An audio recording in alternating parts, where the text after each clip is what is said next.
Hi everyone, today I'm going to do a quick walkthrough of the front garden in front of my house. So you can see here's the quick fire stander that I had in a video previously. So as compared to the video that I did last time, this has darkened a bit. So you can see how the pink is now a little bit darker than it was before, right?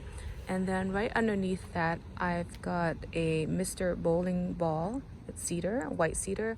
And then I've got the Anna's Magic Ball here. And then I've got it underplanted around the garden. It's just a white alyssum.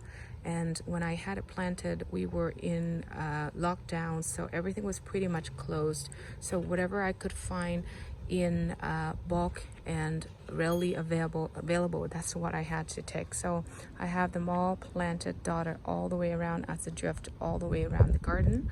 And then right underneath the quick fire stander, I've got crystal blue salvia, and I'll pop the name up on the screen just in case I've got them I say them wrong. I've got 1, 2, 3, and then there's a fourth one here. I'll come over this way so you can see better.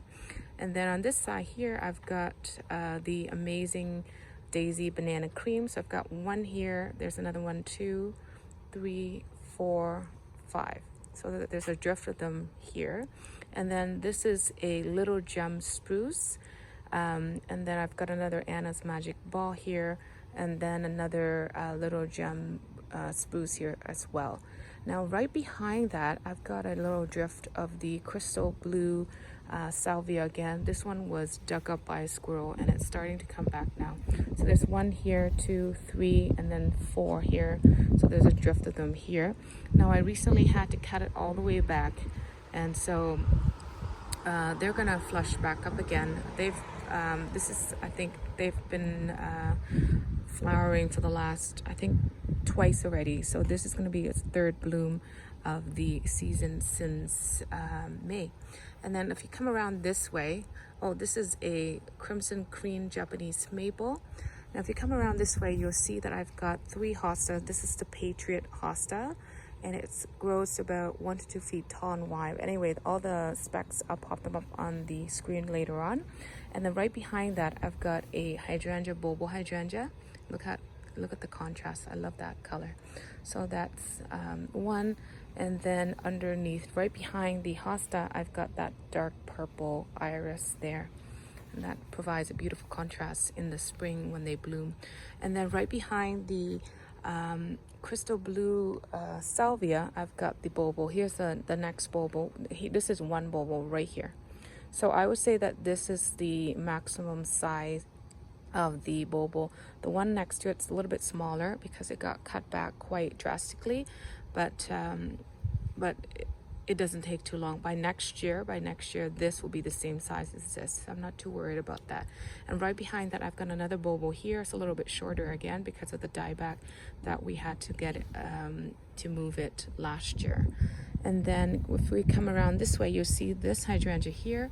This is it's called the little lime, and you can kind of see the blooms a little bit different than the bulbul, right? It's a bit more tertiary green, sort of kind of like the Limelight hydrangea that I have in the back garden there. And again, the specs, I'll put them on the screen for you. And then come around this way, I've got another Mr. Bowling Ball cedar, white cedar, right?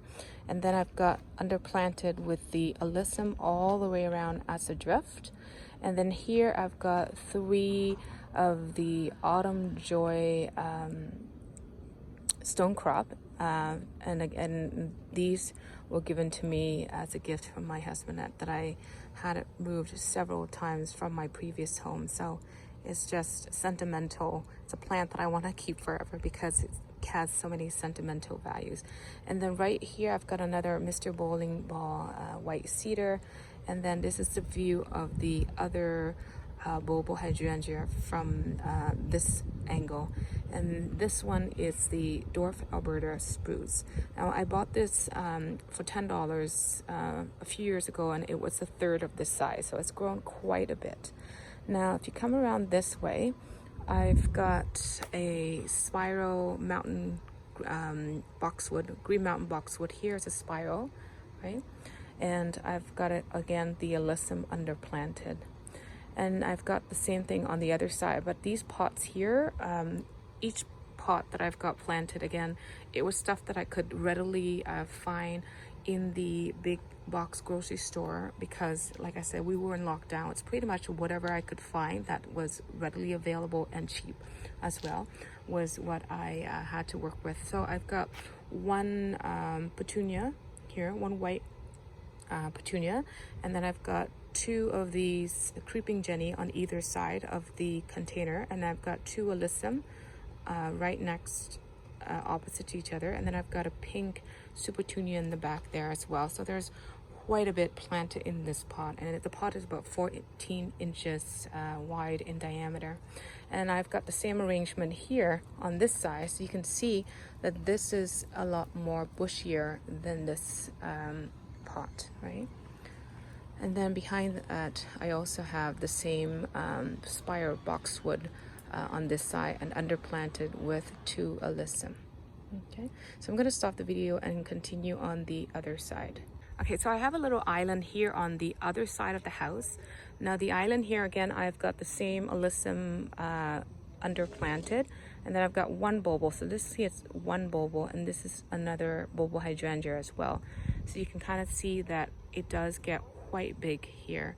And then right behind that, again, I've got a drift of alyssum that continues throughout this island. And this one here is the Anna's Magic Ball again. Now this one's, for some reason, they were all planted at the same time, but this one has grown to be the biggest. So this one is about 18 inches wide and 14 inches high. So I'm going to go down so you can see it better. There you go. Now the other two, for some reason, does not like its spot, and it hasn't grown all that well. So perhaps something is different here that it likes more. So it's grown up quite a bit, and I love the color. And then I've got two Happy Returns daylilies here as well. And then coming around this way, I've got the Concord Barberry here. I've got two of them, one on either side. And then right behind that, I've got a unanimous. It's I think it's the gold. Anyway, I'll pop the name up.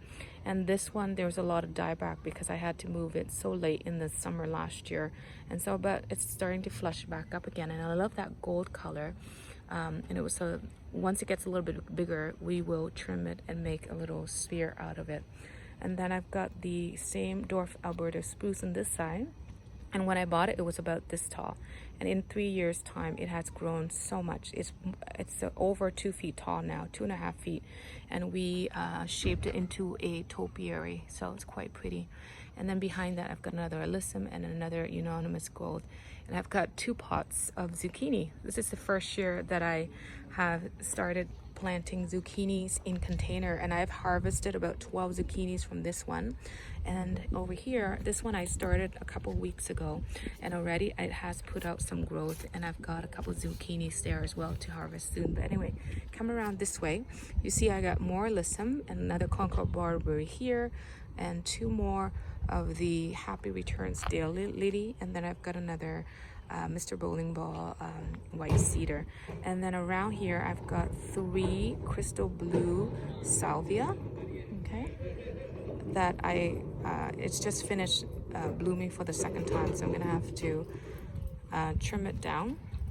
And then right in the middle here, I've got a Limelight standard that I actually made from a bush, and it was eaten down by the rabbit just this past winter, so I had to cut the whole thing down. I'm gonna start fresh again. So 2 new stems has come up, and I'm gonna eventually train this into a standard. Hopefully it would take. And then here I've got a Chelsea clematis, and I love it because it's supposed to be about 2 to 3 feet tall, and it has been blooming prolifically since the beginning of June, and it hasn't stopped, so I guess it likes a spot. So with the Chelsea clematis, you can see how the color is like that lavender blue purple, and then when it fades to a lighter purple, but it's been really like flowering non-stop since the beginning of June. Anyway, so I'm gonna stop the video here. And I want to thank you for watching the video. And if you haven't subscribed already, please do subscribe for more latest videos. And if you have subscribed already, I want to thank you so much for subscribing, and I hope to talk to you soon in the next upcoming videos. Thank you. Have yourself a wonderful day.